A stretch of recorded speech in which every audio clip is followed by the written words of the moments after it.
unanimous in their hate for me, and I welcome their hatred.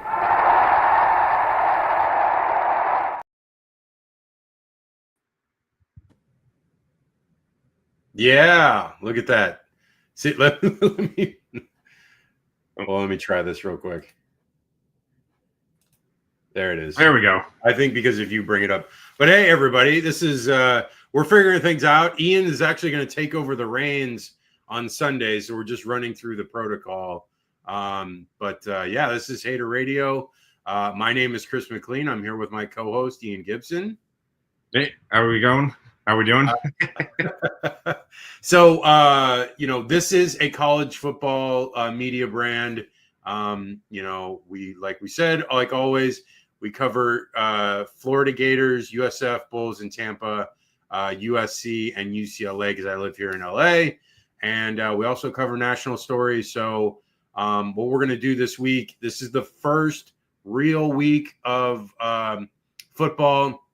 We're actually recording this show on the Friday before week 0 because I'll be in Cancun on my honeymoon. We have to do this today and not Wednesday, but this will air on Wednesday before the week 1 games. So we're going to go into it. All it is this week is nothing but a breakdown because I can't really do anything about what happens on week 0. We have no knowledge of it yet. So we have to just go on what's on week 1. Most of those teams don't even play into week 1 anyways. So we'll just talk about mainly the bigger storylines, which what we do is we'll talk about the 4 teams we cover, their games, and then we talk about the other big story games, like the Texas, Ohio State, the Alabama, Florida State, the LSU, Clemson, Notre Dame, Miami, all those games we'll talk about. And even some other ones. I even put in the list Duke Elon, just because I want to see what Mensa does under the helm at Duke, because that's an interesting.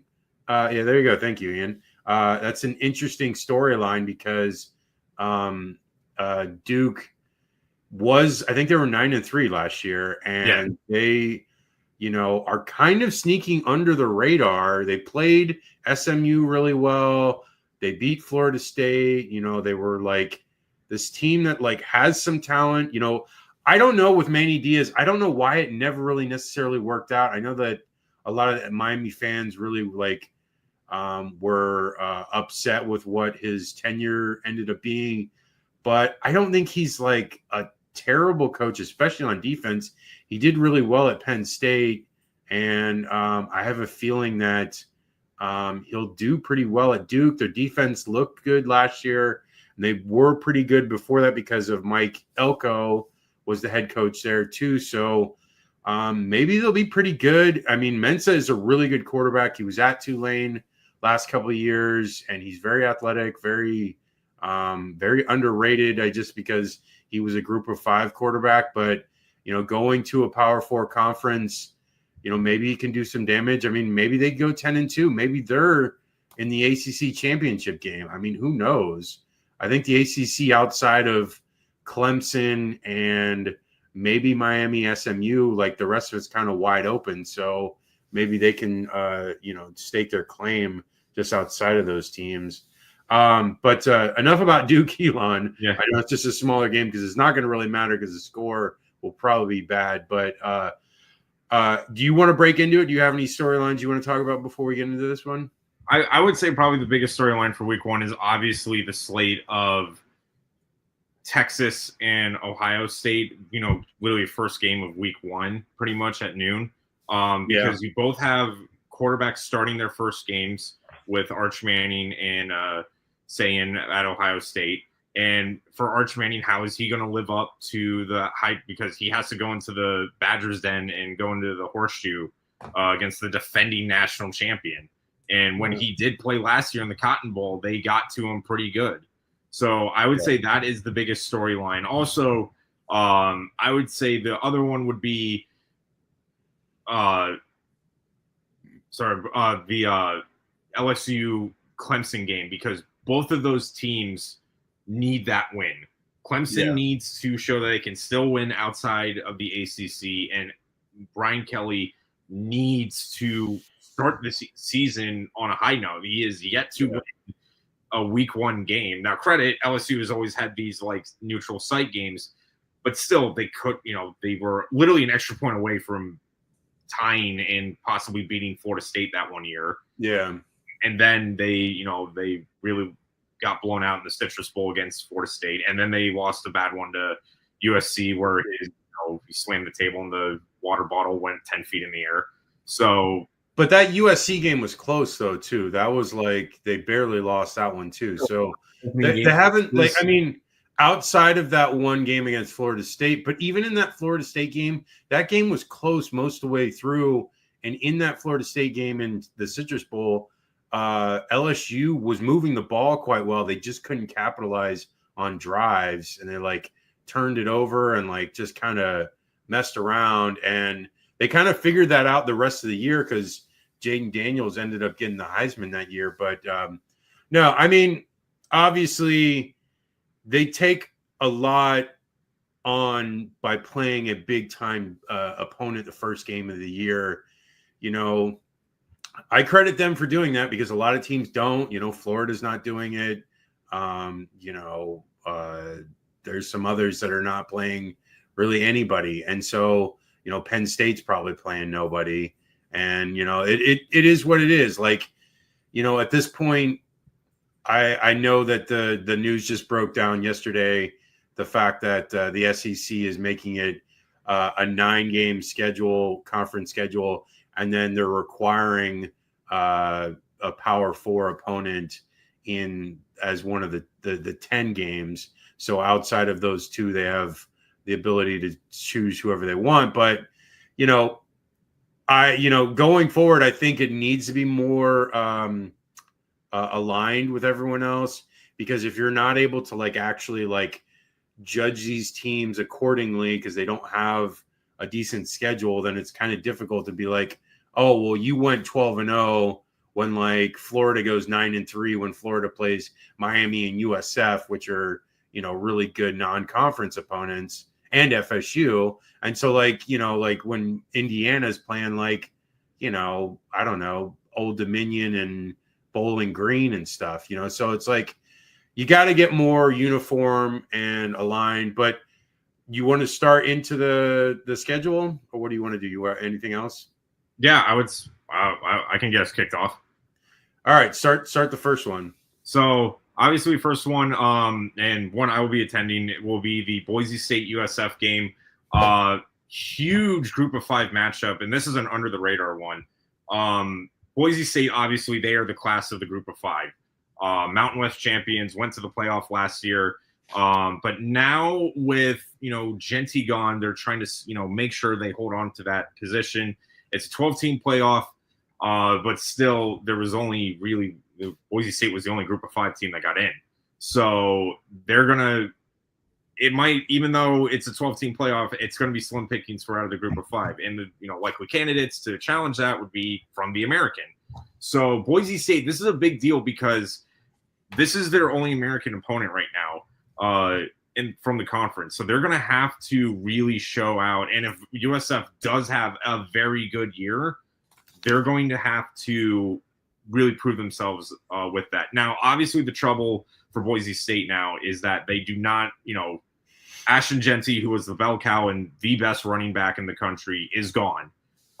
So they're going to have to find the replacement for that. Now, they did get transfer Malik Sherrod in, and they have the freshman. He was the backup last year. Sire Gaines. Those will be the 1-2 punch. So in this game, the thing to look for would be defense. Both of these offenses, USF had a very good offense last year, even with Byron Brown going down early. They were still in the top 50, and they were in the top 5 of the American, and Boise State was in the top 10 in offense too. That's not going to be the issue. The issue is going to be, how does USF's defense respond after having literally the worst passing offense in the country? And that's going to be the key, is the linebackers. can they stop the run game enough to make Madsen forced to throw the ball? I said this in my article that the interesting thing to note was USF, when the quarterback had a completion percentage above 60%, they lost every game last year. Yeah. Madsen's completion percentage average last season was 62%. Very manageable if you can get on him, get in his face early, and if you force 3rd and longs instead of 3rd and manageables, because I'm going to be real, if it's 3rd and 2, I'm expecting Boise State to convert. I just don't see the defense able to stop that. So the thing to watch in this game, I would say, is, how the USF defense is able to attack the run, and more importantly, how the secondary and linebackers can take away the middle of the field. Yeah, I mean that's been, the big story we were talking about, like in our preview of USF, is their defense. And the last couple of years, they're around 30 points allowed per game. And it's like, you have to step up at some point, even the yardage allowed per game was even more last year than the year before. So they got better in point average, but they got worse in yards allowed. So, it has to step up at some point. It's been the same coordinator since Golish has gotten here. And, I would think there is an excuse because the fact that there wasn't a ton of talent and he had to get his guys. Okay, 3rd year, you've gotten your guys by now. You brought in transfers. They brought in a ton of guys. They had a bunch of returning starters. So, they should be up to snuff here. I know Madsen is a very good quarterback. He's very underrated because, again, he's a G5 quarterback. So there's not as much hype around those guys, but he's very solid out there. He helped lead them to a 12-2 record. Yes, they had Genty, but I feel like USF in this game, it's in Tampa. There's a lot riding on this game because they then have road games against Miami and or at Florida and then at Miami. So they're more than likely going to lose those games. I think I saw the percentage of chance that they have to win those games was like 9 and 10% out of both of those. So there's literally no chance. This is their one shot out of these 3 games. This is the one that they have to win. I think they need to be all in on this. I think they will be. I've called it since, we did the preview. I feel like USF's going to win this one.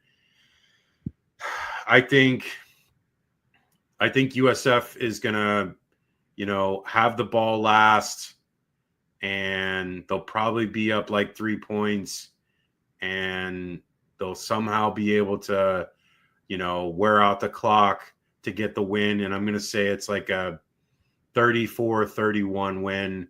USF wins. Ian, what do you got? For this one, USF hasn't beaten a ranked opponent since 2016, and that was against Navy. So it has been almost a decade since they have beaten a ranked team. The problem is that Boise State, the class of the group of 5, they have been in these games before, and USF is going to throw everything in the kitchen sink at them.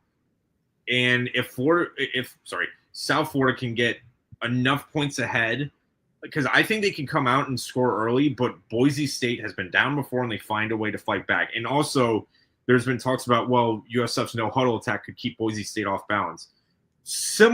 I looked back, and the closest team that Boise State did play to that kind of offense was UNLV's go-go offense. And Boise State won both of those games, but UNLV did put up over 300 yards on that defense each game last year. Yeah. And that was easily their toughest opponent around the Mountain West. I think USF will get points on the board, but if it comes down in the 4th quarter and it's a 1-score game, I just don't think USF would have enough in the tank to pull it off. I'm going to go with the Broncos winning in a 31-25 victory. Okay, we both have Boise scoring 31. That's funny. Yeah. Okay, quickly on Elon versus Duke. Like I said, I just want to see what Mensa does. We already discussed it. You have anything on that? Same thing, and I want to see how well the offense responds. They were like in the 100 ranges in the offenses last year. So with Mensah coming in, that should be an immediate help.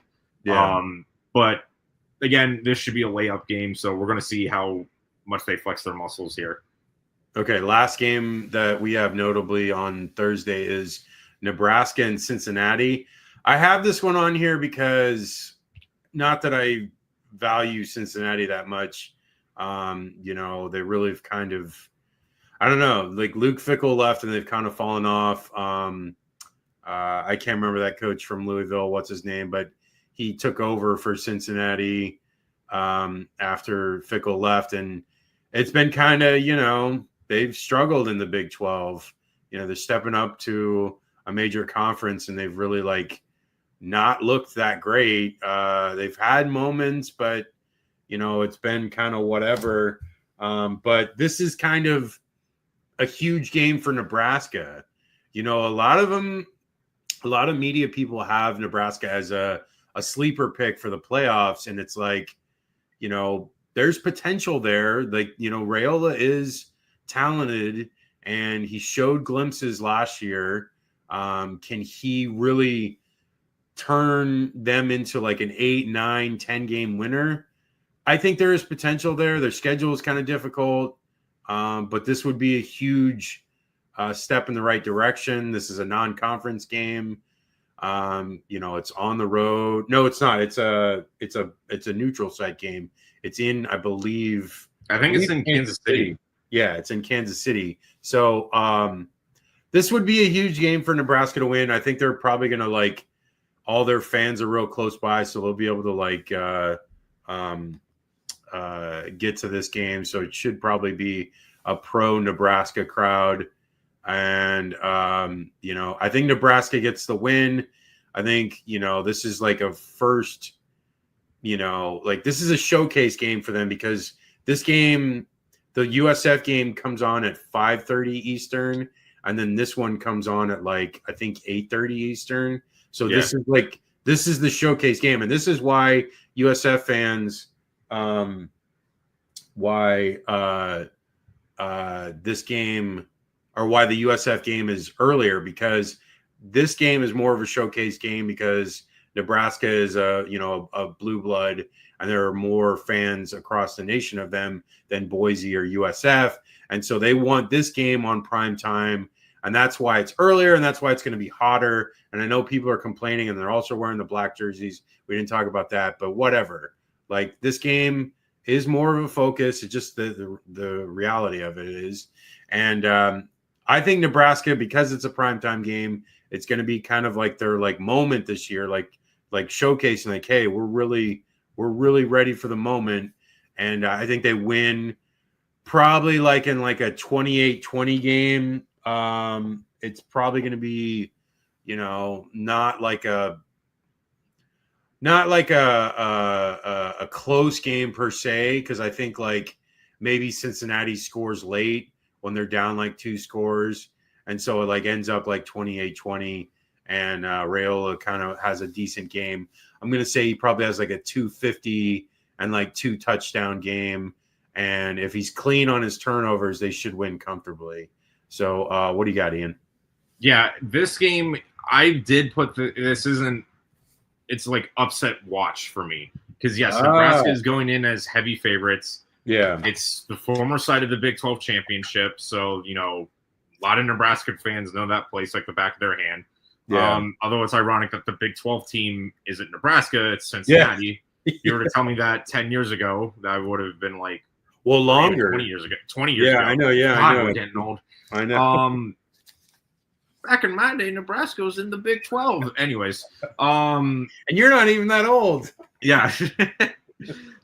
Regardless, the thing with Cincinnati though is that they didn't get a lot of wins, and it has been a rough transition to the Big 12, but so is every AAC team's transition into the Big 12.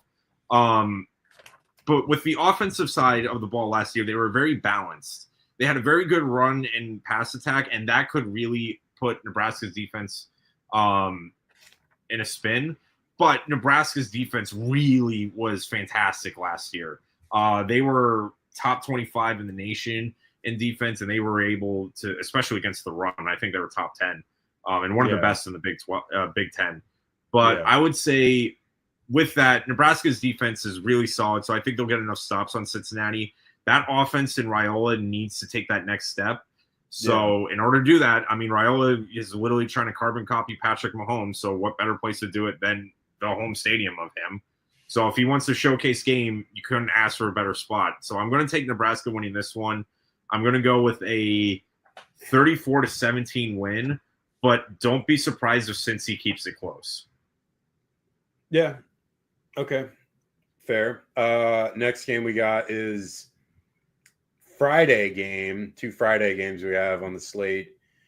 Auburn, Baylor. Now, you know, this Auburn team is very difficult to figure out. It has been, you know, they have a lot of talent. You know, the wide receivers, you know, the 2 guys that they have are like super studs. The one I think is Singleton, right? That's his name. And, you know, he's getting a lot of notoriety outside of the Ryan Williams and the Jeremiah Smiths.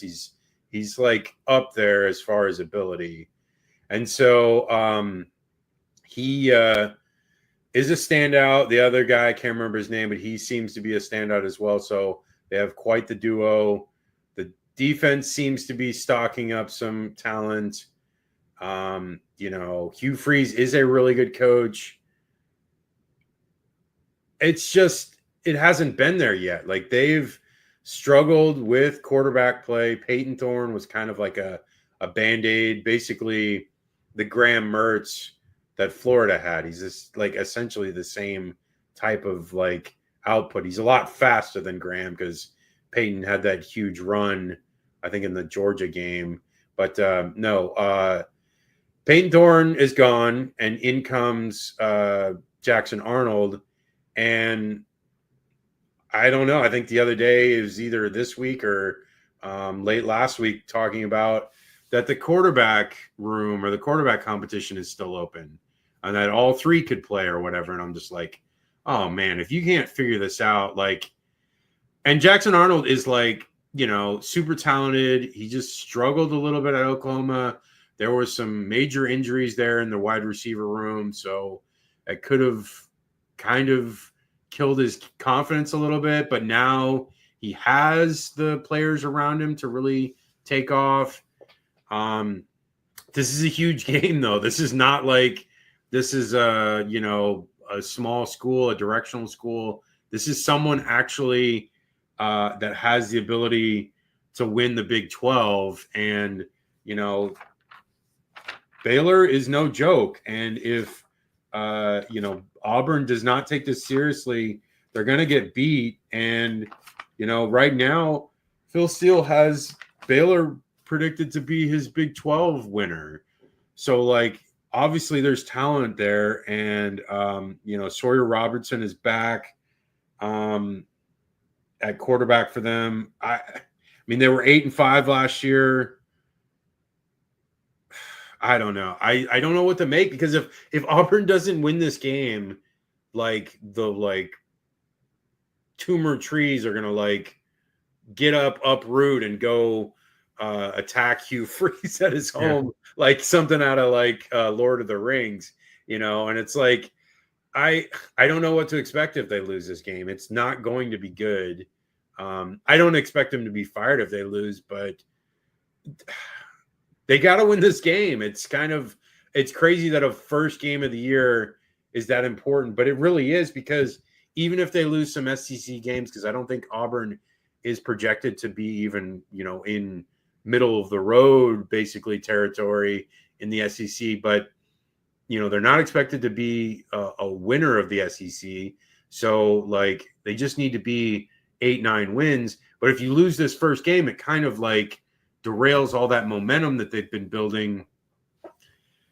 This probably has more pressure in this first game than maybe anyone else.Maybe only outside of Mario Cristobal and the Notre Dame Miami game. That's it. Like, as far as pressure, I think these two coaches have the most pressure. And If I were Hugh Freeze, I'd pull out all the stops. I'd have been like practicing reverses, fake punts, fake field goals, all kinds of stuff to like make this win, because you have to do whatever you can to win this game. And Baylor has a good defense, and well, it's okay. Like 2 years ago they were terrible. Last year was a little bit better, but which is a surprise because Dave Aranda, coming from the defensive side of the ball, you think they would have better defense, but their D coordinators have not been great.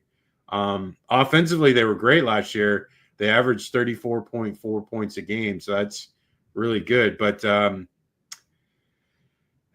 don't know. I mean, you look at Baylor, because last year they had 6 straight wins to finish off the year, and against really good opponents, Texas Tech, Kansas in there.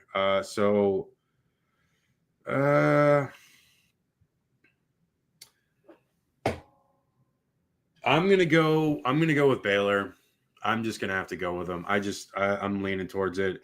I feel like Baylor's gonna score probably 31, and then Auburn's gonna score like 22. What do you got?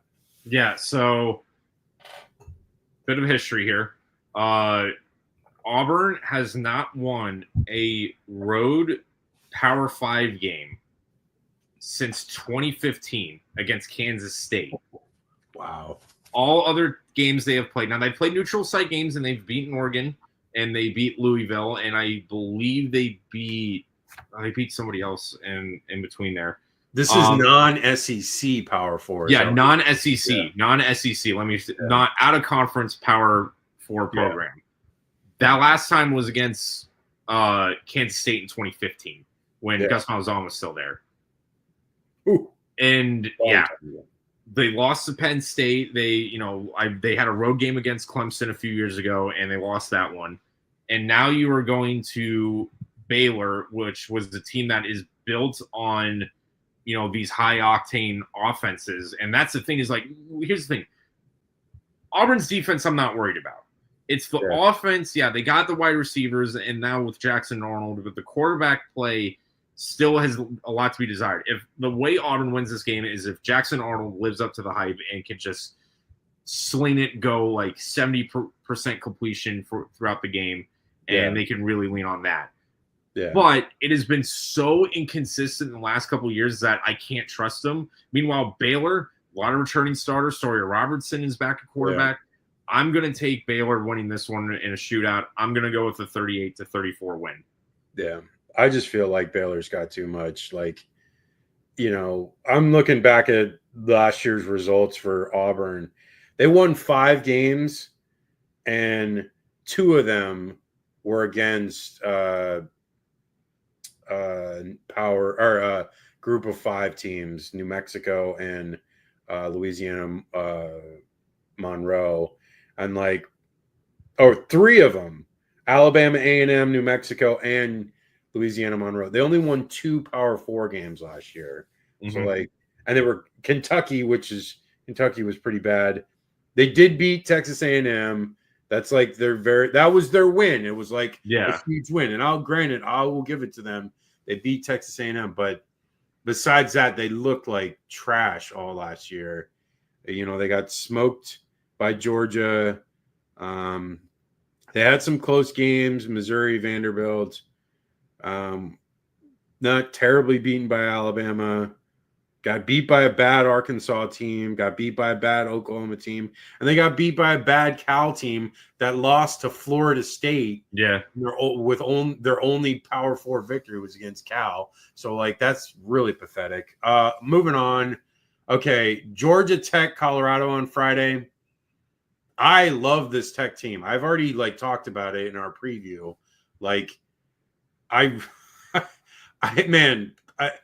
If there is ever a more perfect head coach for a college team, is their alums. And this guy, Brent Key, lives and breathes Georgia Tech football. And there's just something about this guy. I'm really amazed at how well he's done, because it's been, when he took over they were kind of, struggling, middling. And then last year, Haynes King takes over the reins. Well, he was there 2 years ago as well, but he took over the reins and he really showed stuff last year. He was really good in some of those big wins. And, they finished 7-6. It was the same as the year before. But I think what really stood out this year was the big win against Miami when Miami was 10-0 at that point. Yep. And or 9-0. And then beating Florida State that first game of the year, and then they should have beat Georgia. I mean, there's no reason that Georgia was not the better team in that game the entire way through. They just somehow, when you get to those 2-point conversion point in overtime, it's just kind of luck. You're just lucking into having to have one that gets on someone. And it's just a crapshoot once you get to those 2-point conversion tries at the end of those.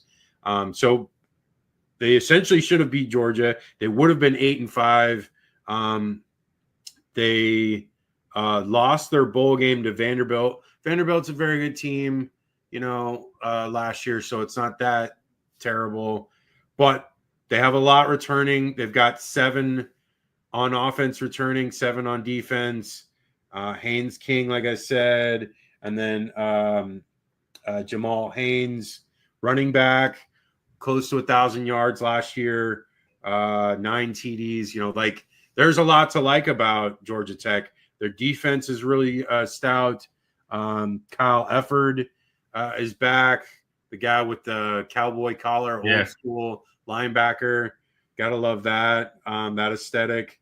Their defense, not great last year, but it turned the corner where they were giving up less than 400 yards, which was the first time in 6 years that they had it less than 400 yards given up per game.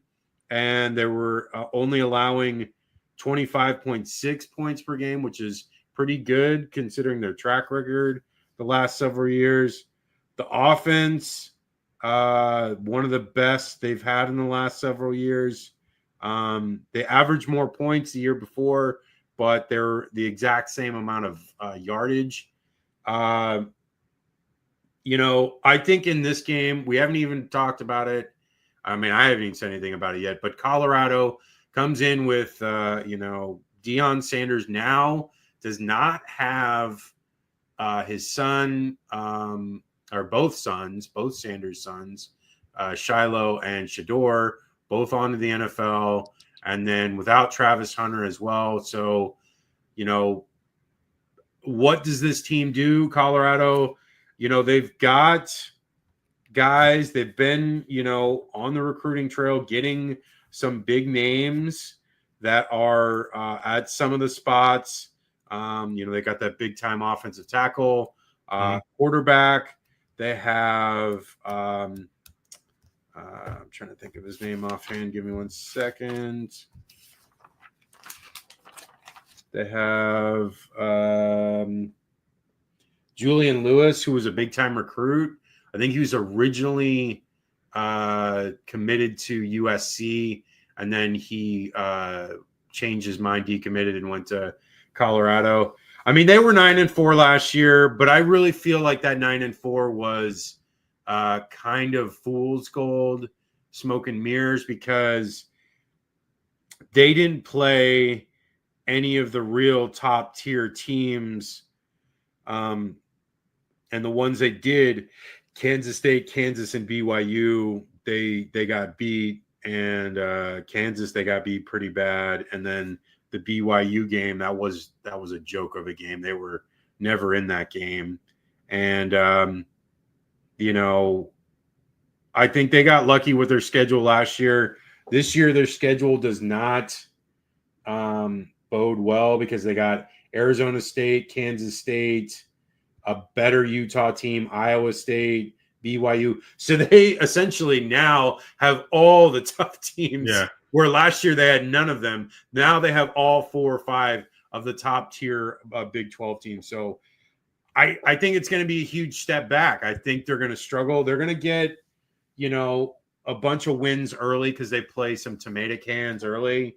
And then they play Houston, which Houston's kind of struggled recently.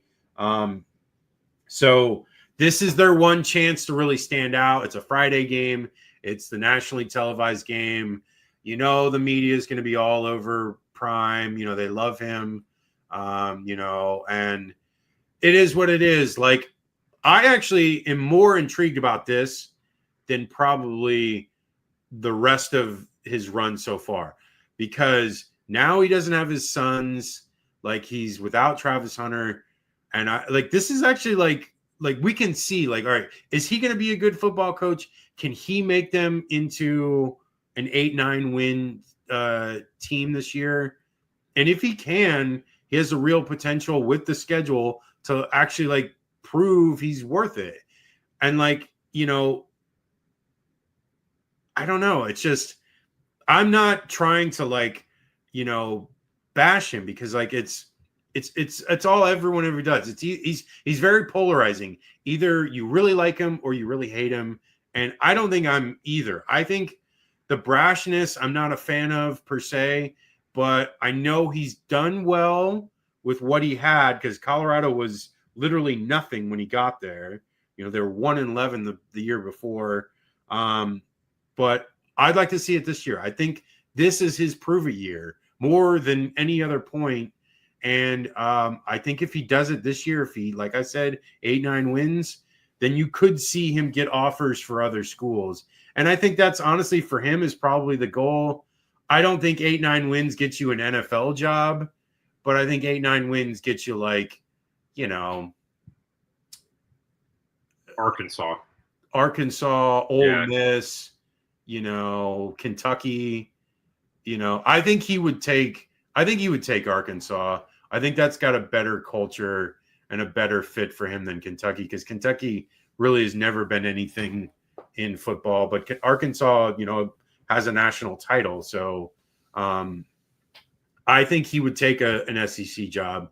I think the moment is right for him, because if he does that, but again, I don't think that's the case. I think he's going to struggle against all these tougher teams. They're just going to be better. They are better than what Colorado has right now. I don't think, I think offensively they're going to be able to score points, but I think defensively, again, well, they did better defensively, but again, it was against worse opponents. I think if they can continue that trend against better teams, but I don't think they will. When they played better teams last year, they gave up a lot of points and yardage. So I think that's going to continue with playing better teams.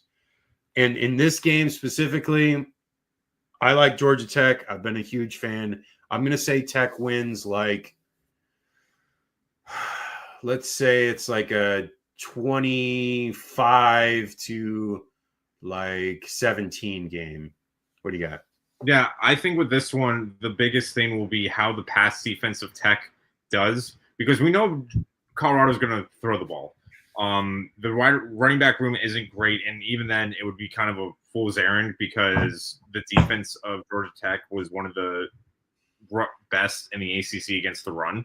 But the passing attack wasn't as effective. It was definitely, I think it was averaging over 220 yards a game, which isn't awful, but Colorado's going to be looking to pass it and air it out.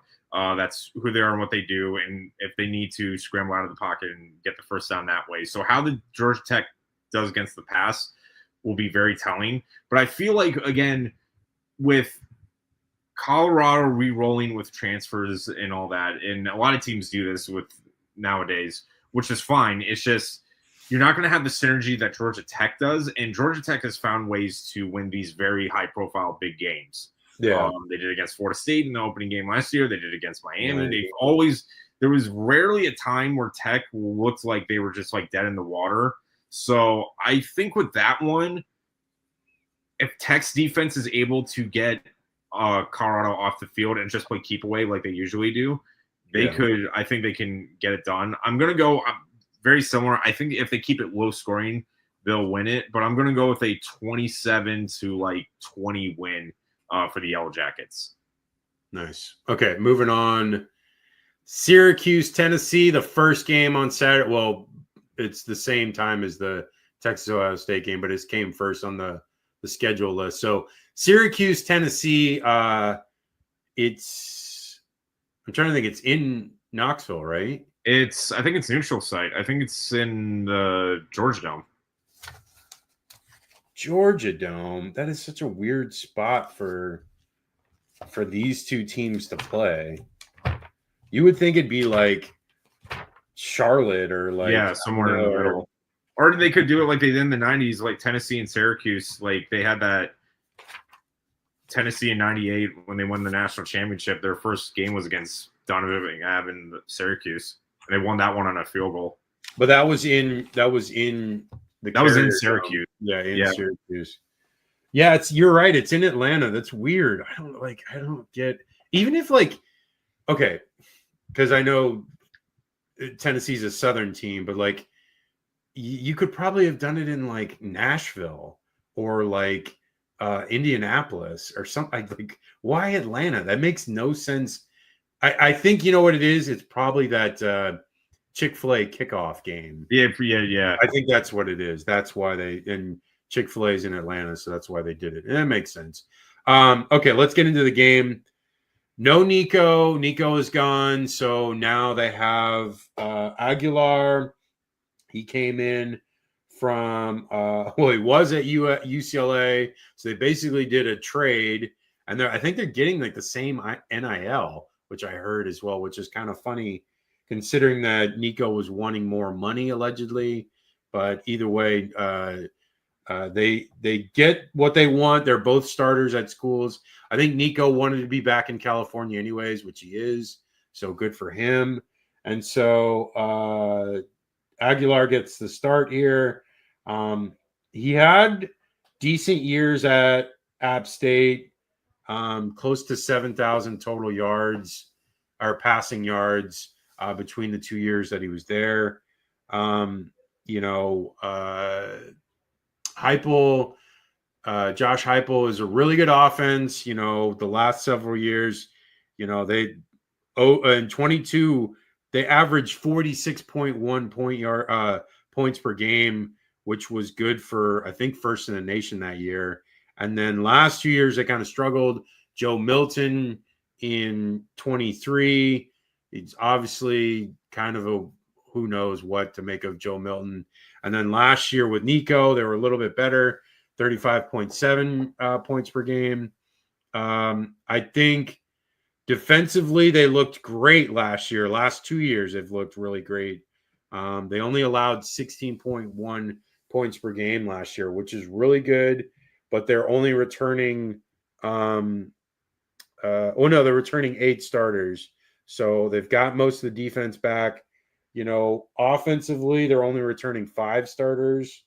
So it's going to be a struggle there. Looks like most of, if not all of, 3 of the 5 offensive linemen are new starters. So there'll be some issues there.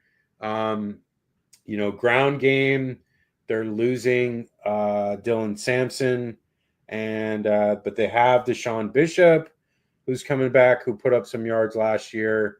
And they also have Peyton Lewis, who put up some yards too. They looked good last year. They only lost to Arkansas in a very fluky game, which I called. And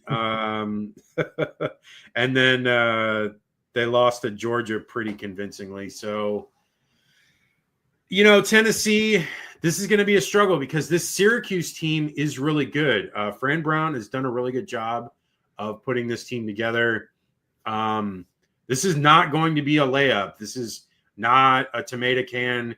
This is someone that went, I believe, 9-4 or 10-3, and they were 9-3 in the regular season.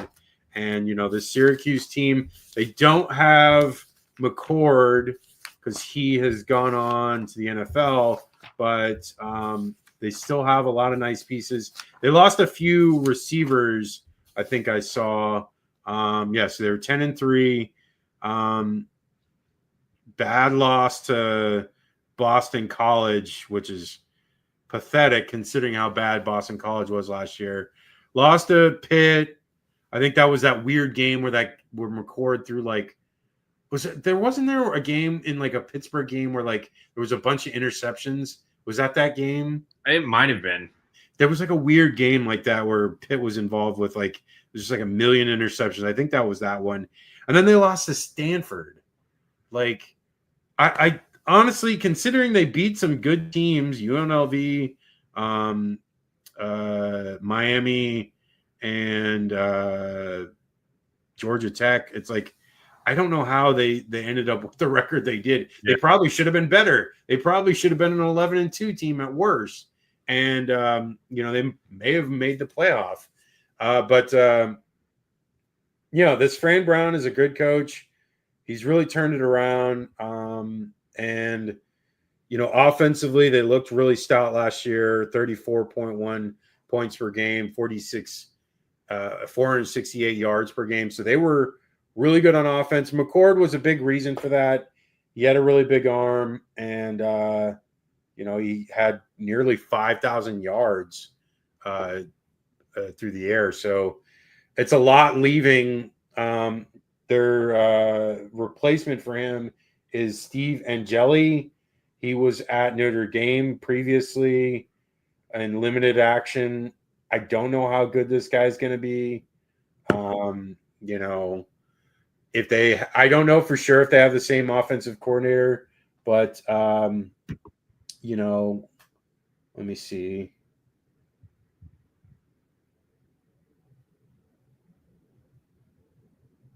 Yeah, it's the same offensive coordinator, Jeff Nixon. So, I don't know with this, because it's like it depends on how the quarterback play for Syracuse goes. If they struggle there, because I think Tennessee with Aguilar, there's at least something there. Like he's at least done something, so there is proof of concept. But with Angeli, there's not really proof of concept, so he's kind of flying blind if he's got the ability or not. Syracuse defense was not great last year. And, if Tennessee just scores, I don't know, 24 points, 28 points, they probably win this game. I'm going to go with Tennessee just because I feel like Aguilar has like a track record. And I'm going to say 28 to 22. What do you got? Yeah, not only with the quarterbacks, but also Tennessee's defense was very under the radar with how good they were. They did a really good job smothering like Alabama and teams like that. And with Syracuse, their defense was on the other end. Like obviously with that schedule, you saw how many points they were giving up, and it was near the bottom in the ACC. Yeah. And with that, Angeli, he hasn't had – I think he has like 3 total touchdown passes, which is pretty good. But he hasn't started a game, hasn't seen a lot of action. While Aguilar went through the whole – pretty much 2 whole seasons, he threw for over 3,000 yards last year. I just feel like Tennessee's got more in the tank, and Aguilar will be more okay against that kind of defense than Angeli will. Both have very good offenses, but I feel like Tennessee can do more with theirs than Syracuse can right now. So I'm going to go take the Volunteers in this one. I'm going to go with a 35-20 win. You think that many points? Yeah. It's probably right. I was kind of thinking that in my head as I was going over it. It could be, honestly, because it's like Syracuse defense is not good. And like it feels like Tennessee, if they can get any kind of, momentum, their defense is good enough. They can hold them. So, like, I think they'll be fine. Okay. The big one, I don't know if it is officially a 1v2. I think I saw somewhere where it's a 1v3, which it's 1v3 to the AP poll. And I'm like, of course. Why can't they just make it 1v2? Yeah. Whatever. It doesn't matter. It's because, like, who knows what they'll end up at the end of the year, but it's still a big time matchup. We don't get these very often, like specifically, that high in the regular season. So it's nice to see it when you do. this Texas team, I'm not sold on Arch Manning. I'm really not. Until he does it in a big time game, I really won't know what to make of him. So I'm holding out judgment on him. I feel like he's capable. He's got talent. He can run the ball, and he's somewhat of a decent passer, but we haven't seen it against really, game opponents. Quinn Ewers was in most of those games last year, especially against Georgia and the playoff game. So it's like, he really, Arch Manning didn't really get to do much outside of like some run plays and some little action against these bigger opponents. So we will see in this game. Last year Texas went 13-3. They lost to this very Ohio State team in a close one. The Texas had the ball inside a goal to go situation with very little time left to tie it, and they fumbled it, and Ohio State with Jack Sawyer returns it for a touchdown. So they got the win there, and they went on to win the national championship. Both of these teams are very talented. They're probably, 1 and 1A or 1A and 1B as far as the most talented teams in the country. They've been recruiting outstanding for several years now. Texas, really has ascended the last 2 years, and they are projected to be, the champion this year. There's a lot of hype behind Texas. I think with Ohio State, there's some trepidation because they lost Jim Knowles as defensive coordinator, who was outstanding there. Last 2 years with him, 11.2 and 12.9 points allowed per game. That is absurdly good. Their offense in 23 was 30.5 points per game last year. A much better 35.7. So if they can be up to that level, that like 35 and higher range, they're going to do well this year. But, Ohio State, I think this game for them, they're only returning 3 starters on defense. I think that's going to be the struggle. I think that's it right there. If you look at the weakness here in this game, yes, Ohio State has all the talent on offense. Jeremiah Smith coming back, and Carnell Tate as well. But I just feel like, I don't know. I feel like defensively, Ohio State's going to struggle in this game. I don't even know who their DC is. Brian Hartline's taking over the play calling. Matt Patricia. I was going to say, yeah. I was like, and that's asking who Ohio State's because it's Matt Patricia. And he struggled his last several jobs in the NFL. So I don't know why he even got the nod here. I'm surprised that Ohio State didn't go after a bigger fish. But this is what it is. I think it's going to be a struggle. I think Texas is going to be able to score points. I don't think it's going to be like a ton of points, but I think it's going to be enough. I'm going to say Texas scores 30 and Ohio State scores 20. What do you got? So with this one, obviously both teams have a lot to prove, and especially in the quarterback position. You have, Julian Sayin coming in for Ohio State. He was, highly touted recruit. He gets his first start, and Arch Manning obviously has been the biggest prospect in a long time. And like his first start, like I said earlier, in the horseshoe, that's a lot to handle. So I feel like, though, play calling wise is going to be very indicative of how this is going to go. The goal for Texas would be to make it as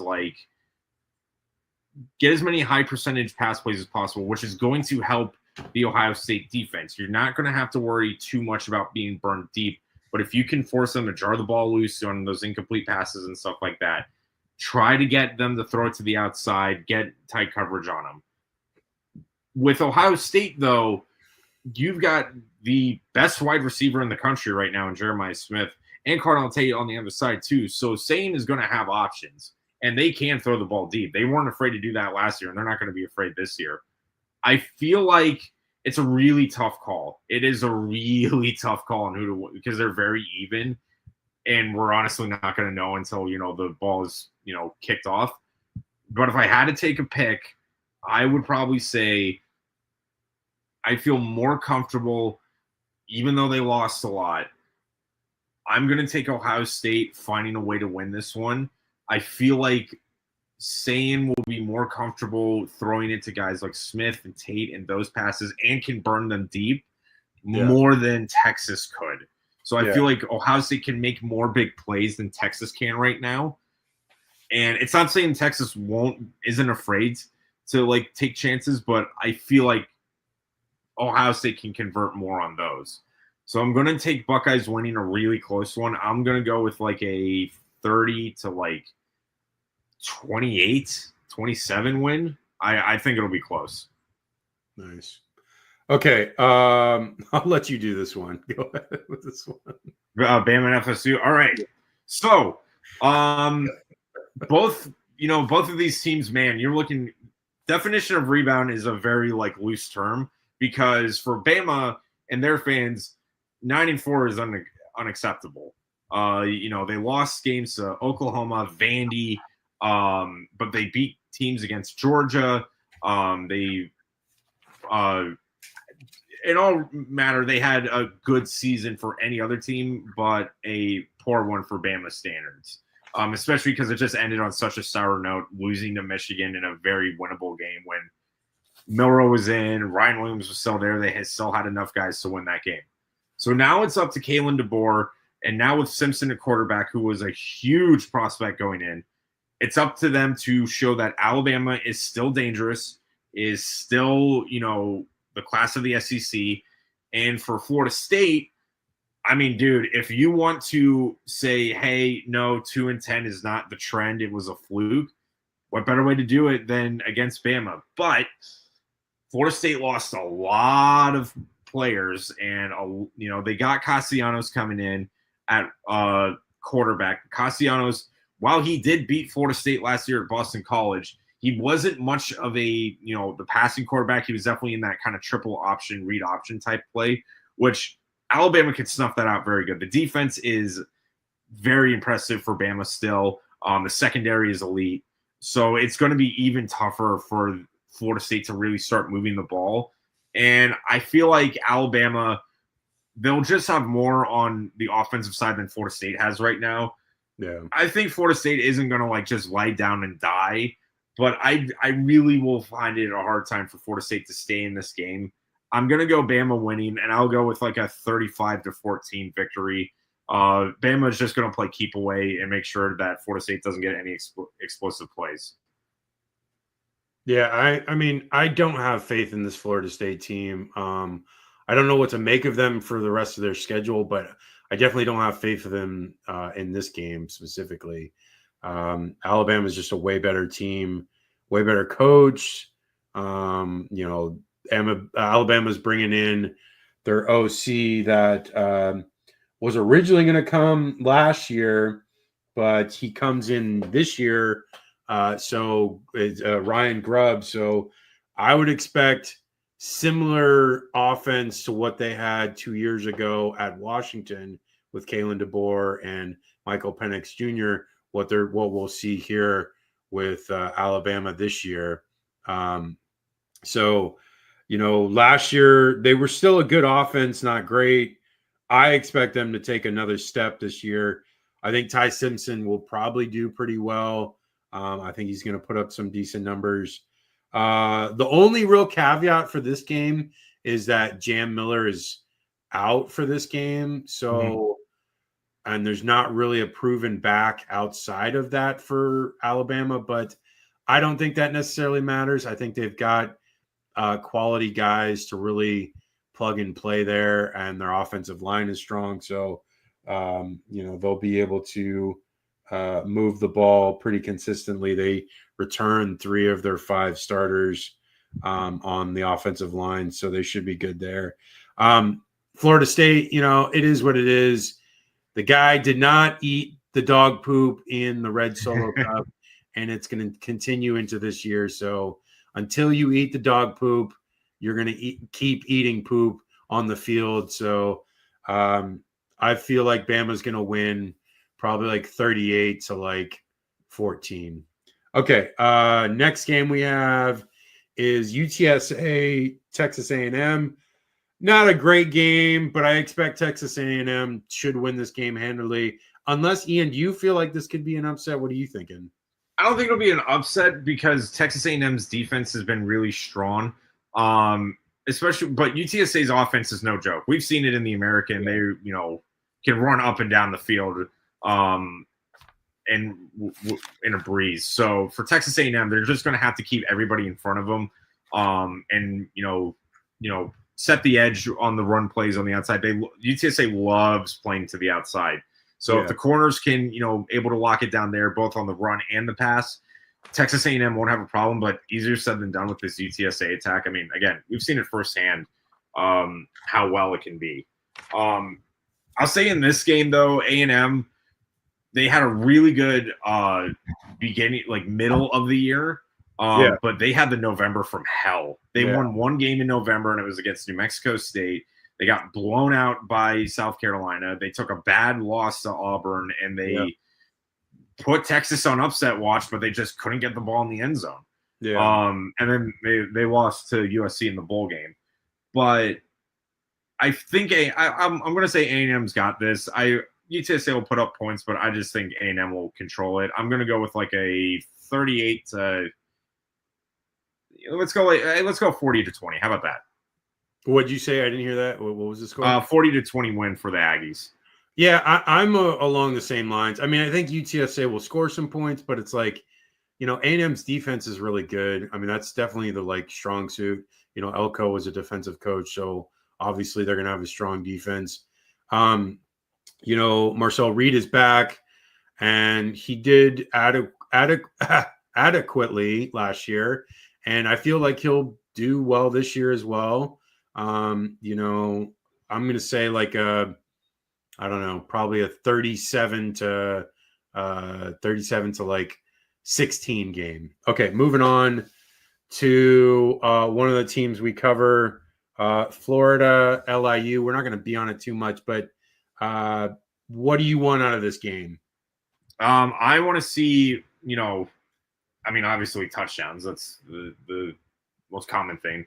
But I want to see how well Lagway is throwing in the pocket. Towards the end of the year, wherever that injury was, it was starting to nag him.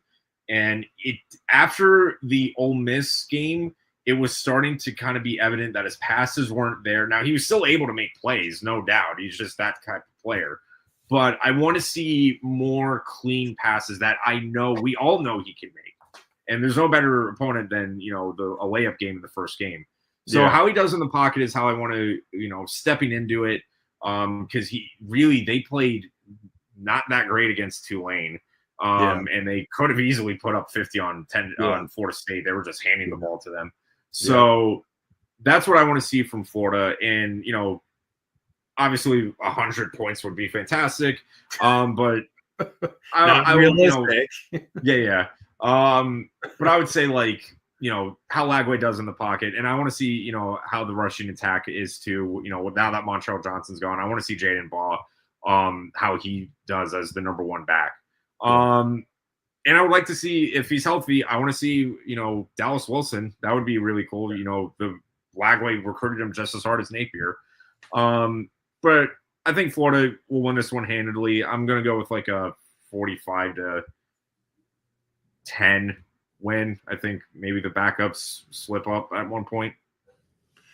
Yeah, I'm along the same lines. I'm thinking it's going to be like a 54, probably 54 to 7 game or something like that. And I think the defense does well because the LIU is not good, and this should be like a thrashing for the most part. But the one thing that I want to see is, yes, DJ Lagway and the rest of the guys and everything, but as they get into the younger guys, I want to see some of the running backs there. some of the defensive players getting some burn, and then some of the offensive line as well. Some of those backups like getting some playing time, so we know how those guys will do in case of injury. Just got, hopefully not, but just you need some playing time there. And then also the one thing I mostly want to see is if they get to Trammell Jones, the touted quarterback that's on the roster. He seems to be poised to take over the backup role at some point, if not by the end of the season, probably coming into next year. So I want to see him get some playing time and him get some confidence and just see how he does. Okay, moving on to another team we cover, USC, Missouri State, USC. Out of this one, I'm just hoping that the defense does really well. I think they will. I think they'll probably hold them to like 10 points. And then I'm going to guess like USC scores like 55. So I'm going 55-10. I want to see Jaden Mayava do well. I want to see some of the other receivers step up. I know Lemon and Ja'Kai Lane will both do well. But let's see some of the other receivers do well here. And then some of these new running backs, let's see how they do. Let's see. Hopefully they get some burn. Anything from you in this game? So Missouri State, the opponent they're playing, this is their first game as an FBS opponent, and that sucks. Your first game as a Division I team is against USC in LA. That's tough. The only thing I will note, I did some homework on it. Missouri State was like top 25 in passing offense in FCS, so that might be worth something in this game. But I think USC, especially with Maliava, they should be able to control the Bears here. I'm going to go with let's do like a 38-6 win. Biggest thing I want to see from USC is the defense, obviously. It'll be easier against an opponent like this, but obviously with how bad it was last year, you need to take steps forward if you're going to fulfill the potential that has been promised since Lincoln Riley's been here.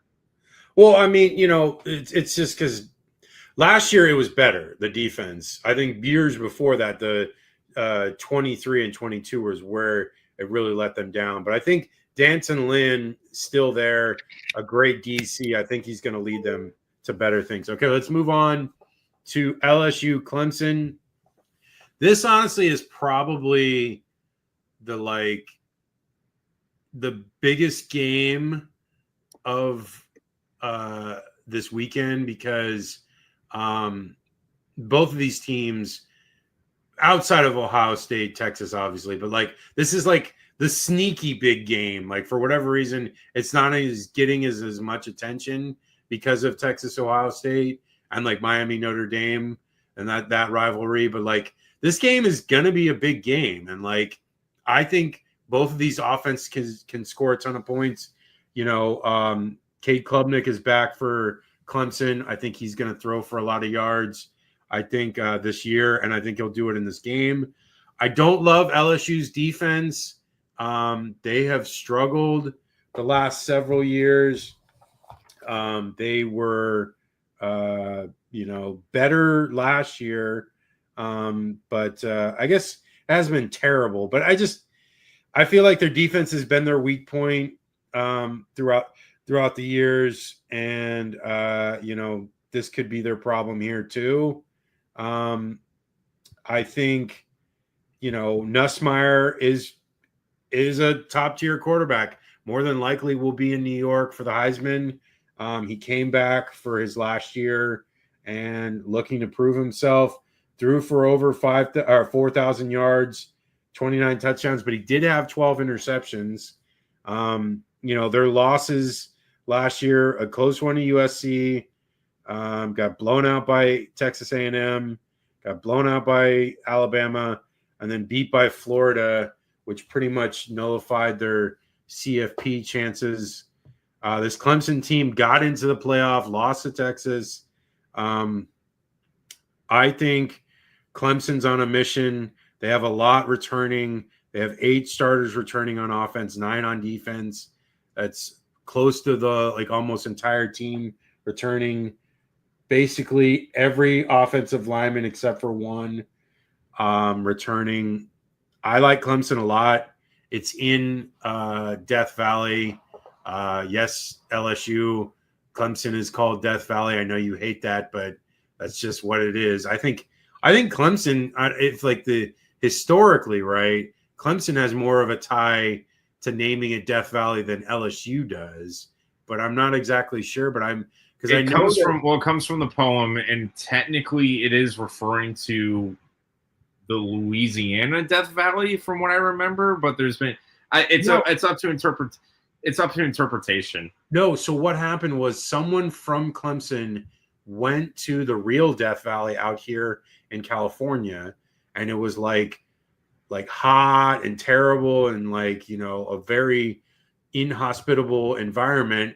And he came back, and I think that's what that rock has to do with as well, has something to do with it, and that's why it's called Death Valley. But I'm not exactly sure. I don't follow Clemson a ton of their lore, and I don't know LSU's lore with Death Valley as well. But regardless, let's move on. So it's in Clemson. I feel like Clemson right now is a better team. Like, I like LSU a lot, and I think they'll do damage the rest of the year. But I don't like them in this game. I think Clemson wins this one. I think it's going to be close, probably like a 28-27 game, and maybe Clemson has the ball last and wears out the clock. Maybe they're up for most of the game, and then LSU gets a score late to make it a 1-point game, and then Clemson has the ball last and wears out the clock, and then that's it. So, like I said, 28-27. What do you got, Ian? So you want to talk about similarities too? Both playing Death Valley, both are called Tigers, and both have purple as a primary color. So, I mean, there's reason for them not to like each other because they're looking at a mirror if you think about it. Regardless of that, with this one, I feel like it's one of those things where the experience of both teams really comes in, and with Brian Kelly and his track record, and Nussmeier for that matter, big games haven't been their forte. Now, They did. I remember Brian Kelly's first year; they did beat Alabama, but last year they lost to USC. They got blown out by Bama, and then let's be honest, as a Gator fan, I totally expected LSU to win that game because they should have, and they didn't. So with Clemson, they were able to, rise up from last year, and they actually gave Texas a way harder fight than I think anybody was expecting. Yeah. And I think Gabe Klubnik is the best quarterback in the country. So with that, I feel like Clemson pulls it out. It'll be extremely close, as these teams always are. The last time, they played in the national championship, but I think track record, they've always been within a field goal of each other. Also to note, I believe this is the first time they're playing each other not in a dome or a bowl game, because all the other times they have met have been in either the Sugar Bowl or the Peach Bowl.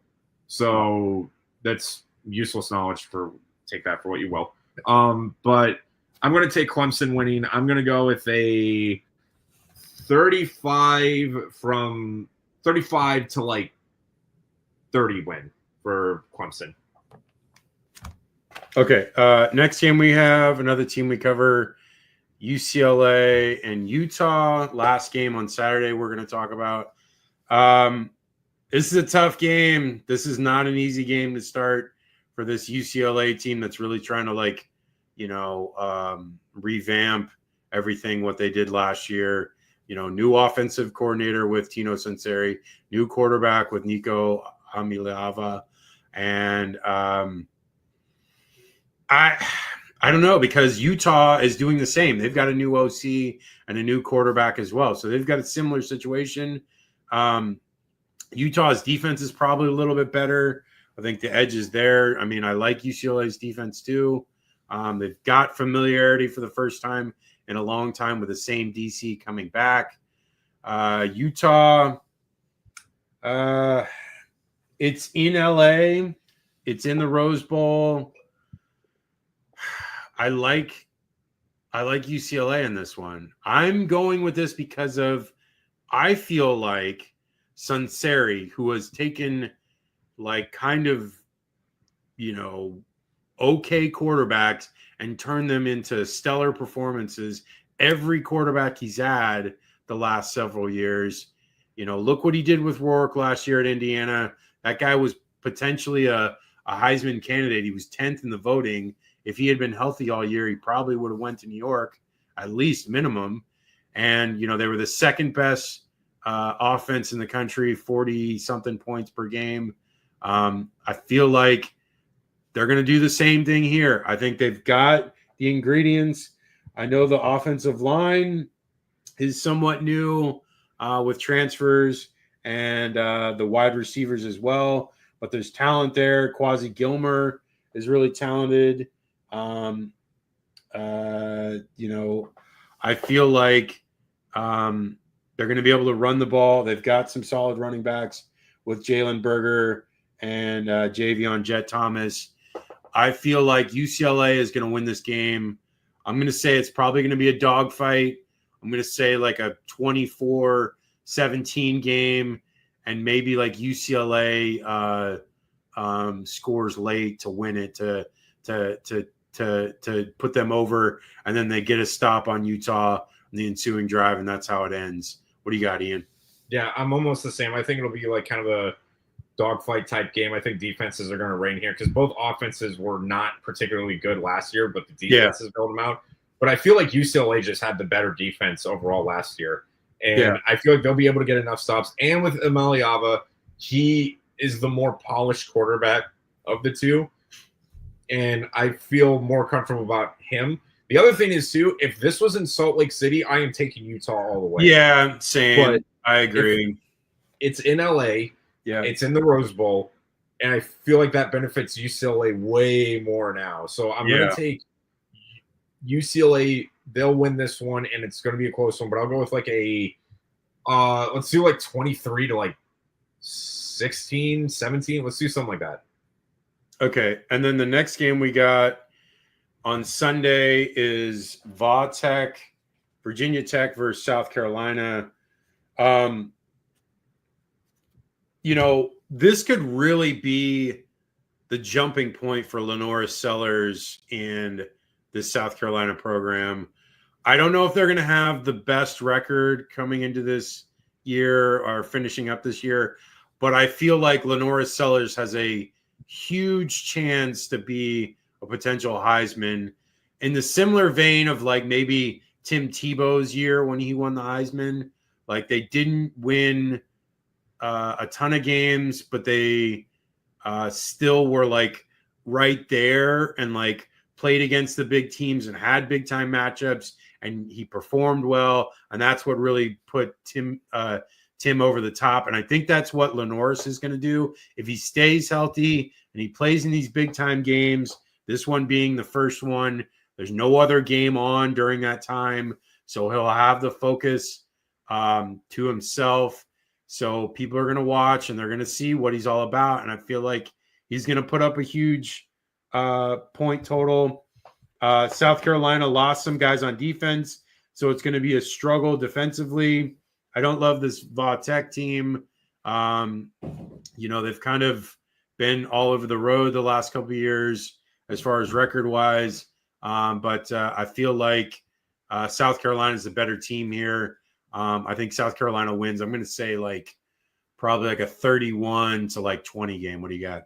I think this one now, yes, South Carolina, especially on offense, is going to have to come out firing against Va Tech. And offensively, Va Tech has left a lot to be desired. They were really good in the run, but not so much in the passing game, and that's kind of South Carolina's forte. And defensively, very middle of the pack. The one thing to note about Va Tech last year, all of their losses, with the exception of Clemson, and even that one was only a 10-point loss, all of them were by one score. I feel like South Carolina, they'll jump out early, but Va Tech they can't keep them away. And I think it'll come down to like a last second, like not a Miami type Hail Mary, but like a last second chance. But South Carolina's defense is going to be able to get the stop. I'm going to go with the Gamecocks winning this one, and a closer one than I think people think. But I'm going to go with let's go to like 31-24 South Carolina. Okay, last two. Sunday night in the Orange Bowl. I was just about to say Sunday night in the Hard Rock Stadium. In Catholics versus convicts. In whatever city it is, I think it's Miami Gardens or whatever. There's like nothing around this stadium. It really is pathetic. I love how they build these stadiums and there's never anything around them. It's like such a stupid move for these cities to allow that stuff to happen. But Notre Dame, Miami, like you said, Catholics versus convicts, and it's a long-standing rivalry that's gone on for like 50 years, and I think in this game, is Beck healthy? Is Carson Beck back to form? Can he eliminate the mistakes that he's had in some of these games? He had like 3 interceptions against Florida, so he needs to clean that up. He did not look good against Texas, and they still somehow won that game. But in the SEC championship game, but I don't know. I don't know what to make of them because they are missing. They're not returning 6 of their top 7 pass catchers from last year. So there's a lot of production gone from this offense, which was the number 1 offense in the country. Cam Ward's gone. All of those wide receivers, Arroyo, the tight end, Martinez, the running back. Can they replace all that talent? Mark Fletcher seems to be a solid running back for them. Defensively, Ruben Bain looks to get back to form his freshman year. And then there's some other standouts there. And then in the secondary, they brought in a ton of transfers, and they're bringing in a new defensive coordinator from Minnesota. And, I did see something where that coordinator, he was there at Minnesota one year, so it might have been the scheme from the guy previously, and that's why they had as much success as they did. But who knows? I mean, he still was able to keep that up. I don't know. This team, I like Notre Dame a lot, and I'll talk about them now. So it's like Notre Dame has a ton of talent on defense. A lot of guys back from last year's a national championship runner-up team. Offensively, they bring back 7 guys, 7 on defense as well. And Jeremiah Love, specifically, Jaden Greathouse is back, who had a really great year in a really big game against Penn State. As far as quarterback, Riley Leonard is gone, but they bring in CJ Carr, who is a highly touted freshman or redshirt freshman. Notre Dame's schedule outside of this is relatively easy outside of a USC and Texas A&M game. They don't necessarily need this win as much as Miami probably does. Mario Cristobal has really faltered over the last several years in these big games. I like Notre Dame a lot in this one. I think their defense travels. I think Miami thinks that they're going to have an advantage as far as crowd and environment. I don't think that matters. Notre Dame has played in tough environments the last several years, and I think they're up to snuff. I think they get the win here. I think it's going to be close. I think, Notre Dame's able to run the ball, and I think in a close game, it's going to be like a 24-20 game, and I think Notre Dame's defense is going to be able to stop Miami, who has the ball last, and Notre Dame gets like an interception or something to end the game.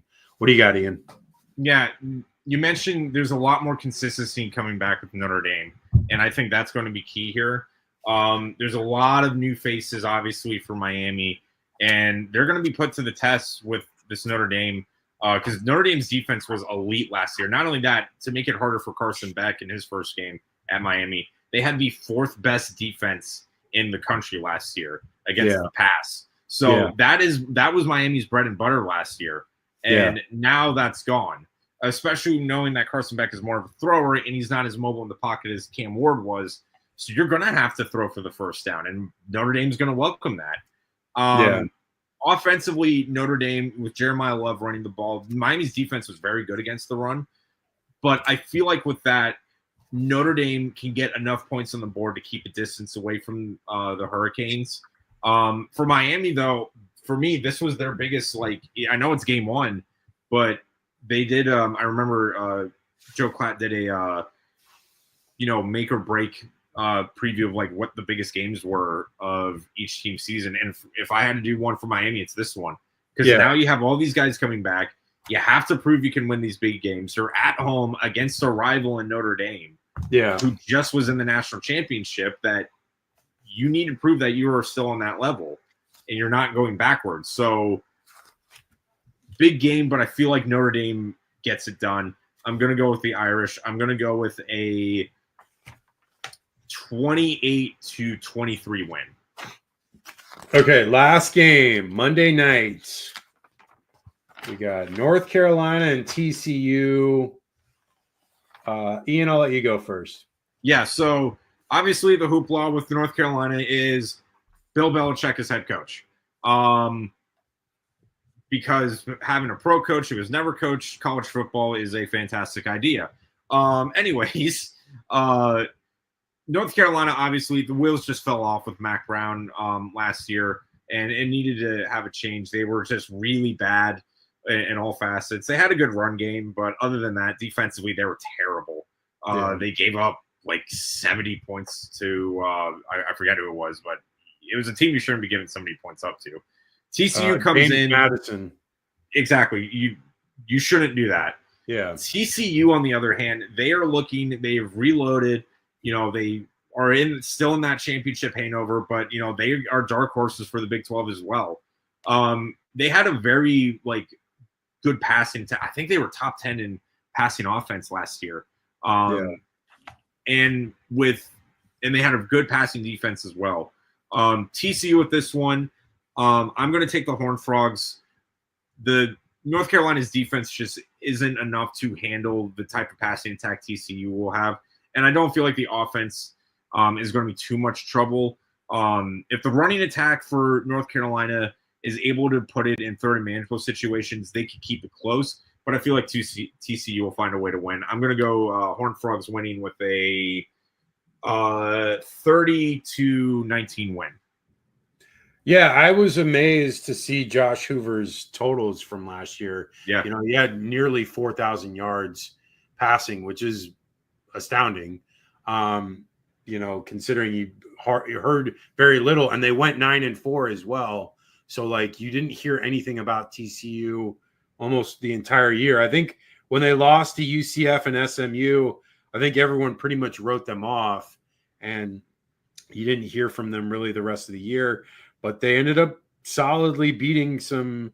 I think they were kind of blessed with a fortunate schedule last year. They didn't play any of the tougher Big 12 teams. But this year it changes. It changed with Colorado. TCU this year gets Iowa State, BYU, Baylor, and Kansas State. So they get – and Arizona State. So they get almost all those tough teams this year. So we'll see if they're a real team or not. Hoover is back, like I said. I like it too. I don't think Belichick is up to task. I think this is – I don't know why he even took this job. He's super old. Why even bother with, getting into the college game now when NILs is as crazy as it is? It seems like kind of the weirdest thing to see happen. It's kind of bizarre. I don't think this is going to work. I think they're going to get blown out. Most of these games, they play tough opponents. And I think that's the case here. I think they lose 41 to 20. Okay, that's it. That is the show, y'all. So Ian has his article about the Boise State USF game that is out there as of taping, which is this is Friday before week 0. We'll have that out shortly, so it'll be out by the time this airs. So you'll see that on haterradio.com for that article. I'll probably do an article about the LSU Florida game 2 weeks later, and maybe we'll do one about the USF Florida game as well. Oh yeah, surprise! I got a ticket, a flight home, so I'm going to go to the USF Florida game. So I'll see you, Ian, there, and then I'll do some filming and get some content we'll have after that game, and then so look forward to that. Find us on all the social media accounts. Hater Radio, just type it in, comes right up. On YouTube, please like, subscribe, comment, share, help us out with the algorithm there. It goes a long way for getting us in the mix there. We really appreciate it. We really appreciate all your support. Ian has that new handle. We're going to change the one that's down there now. It's not right. We got a new one for him. Ian is officially G5_Gibson. So we've got G5 Gibson going forward. So Ian, thank you for everything. And, take care, everybody. We'll talk to you on next Sunday, which will be the recap. Or no, actually, we have to discuss this now. I know this is going on the air, but Ian, what do you want to do as far as that show? Because there are still games out there. You just want to do a Sunday show, and then we'll discuss the Monday, Sunday games on the Wednesday show. Yeah, we can do that. Okay, that's what I'm just going to do because I don't want to interrupt the flow of changing up the days. I'm just going to do that. Just makes it easier. So we'll be back on Sunday. Again, our show is Sunday and Wednesdays, 8 p.m. Eastern, 5 p.m. Pacific on all the formats. And we'll talk to you then there. See you guys.